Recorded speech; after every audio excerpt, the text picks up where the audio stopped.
The film opens with a man named Sam traveling by train. His life is not going well, and every turn brings new trouble. He's headed to a desolate, desert-like town to start a new job. On the train, he eats alone while a woman and her child sit opposite, and moved by their situation, he gives them his food. When he gets off at the station, the place is deserted, though the company had said someone named Rick would pick him up. Sam spots a man in a room, tries to talk, gets ignored, and only gets a gesture toward the bathroom. Irritated but quiet, he goes, and as he's finishing, a voice outside urges him to hurry because even water costs money there. This is Rick, the driver. They set off, and Rick demands $300 for travel, though the company had told Sam $200. Rick snaps that if Sam can't pay $300, he can get out. So Sam, with no other option, agrees. In the heat, Sam tries to switch on the AC, but Rick angrily warns it'll kill the engine. A tire punctures. Rick makes Sam change it, and during this, Sam sees a dog killing another dog, which terrifies him. Rick puts the injured dog out of its misery. That night, they stop for fuel and plan to camp, gather wood, light a fire, and talk.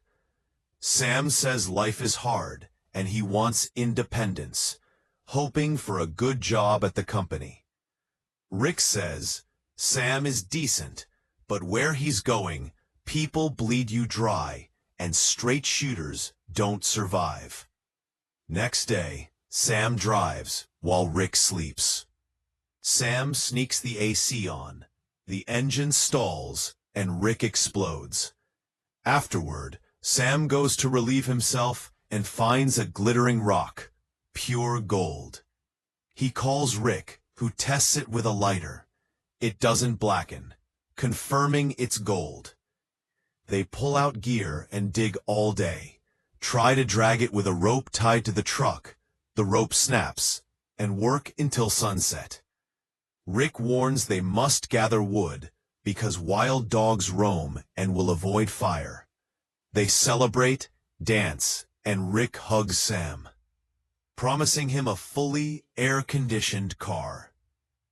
They make a plan. The gold chunk is massive. Months of digging won't free it. So one stays to guard it, while the other fetches excavation equipment. Sam suggests Rick go, he'll guard. But Rick refuses, saying Sam won't survive the desert with wild animals. Sam insists he'll manage and accuses Rick of being a thief who might run off with the gold. Rick relents and leaves. They split supplies. Rick hands Sam a satellite phone, says he'll borrow a digging machine from a friend and hopes the truck won't break down. It might take 5 days. Sam covers the gold with dirt, so passers-by won't see it, sets up a small tent by the rock, stashes his supplies inside, and gathers wood before sunset.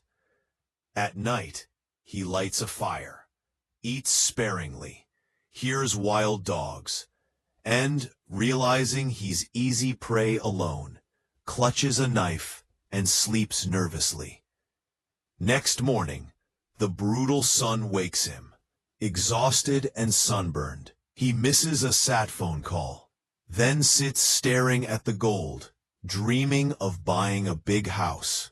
He explores and finds a crashed plane, briefly considers staying there, but can't watch the gold from that spot. So he drags plane pieces back and builds a sturdier shelter by the rock. Resting to conserve water, he hears sounds like someone stealing the gold, rushes out, sees nothing, then gets the idea to chip off a piece. He manages to break a large chunk and wipes the dirt off, keeping it. Rick calls to say the engine broke. He'll be late. Sam begs him to hurry before he dies of thirst. That night, the dogs howl from all sides. Sam fears a pack attack, grips a burning stick, and stays awake till morning. By day, he tries to sleep, but his skin is scorched and painful, his water nearly gone. The snake approaches. He attempts to kill it for food, because his supplies are almost depleted. But in the struggle, his water bottle spills, and only a little remains. He returns to the plain area, hoping to find something to eat or drink. From a distance, he sees a person approaching, hides inside the plane, and discovers it's a woman who wants to talk. He refuses to engage. She asks why he's here, and why he chose this spot, and he stays silent. He finally tells her she can stay in the plane, and walks away. But she senses he's hiding something, and follows him to the camp, pressing him on how he ended up there. Panicking that she'll see the gold, he tells her to leave. She refuses to go until she learns why he's trying to drive her off. She spots the gold and says, "So that's it. You plan to take all of it." She demands half. Enraged, Sam strikes her on the head with a stick, killing her. In shock, he collects her valuables, digs a pit, buries her. Then when a dog tries to dig up the grave, he drives it off, exhumes the body, and burns it. The next day, he wakes to the phone.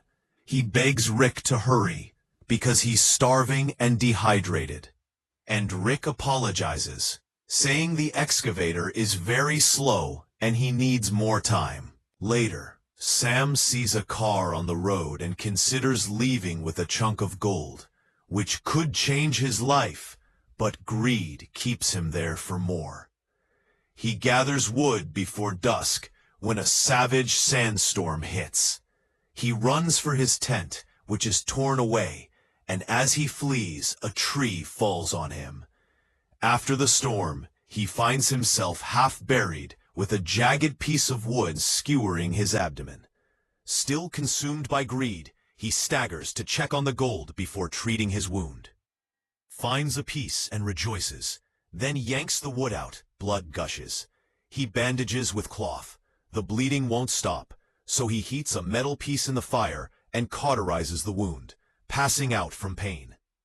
When he comes to, he begins seeing the woman he killed everywhere, unsure if it's real or a hallucination. Rick calls. Sam screams that the woman is everywhere. Rick, unfazed, says not to let anyone find out about the gold, and if someone does, kill them. Sam can't even stand. Crawling and barely responding. The woman appears again, uninjured this time, gives him water, and offers help. He refuses, admitting he killed her, and she asks if her twin sister passed through. Sam realizes she's the dead woman's twin, lies that he hasn't seen anyone, and begs her to leave. She goes, and soon wild dogs surround him. He calls Rick, sobbing and pleading for help, and Rick says he's almost there. The dogs attack, tearing Sam apart. We then see Rick watching from afar through binoculars. He had arrived days earlier with the machine, and was waiting for Sam to die so he could take the gold alone. Rick drives over to claim it, but an arrow slams into his chest and kills him. The archer is the dead woman's twin sister.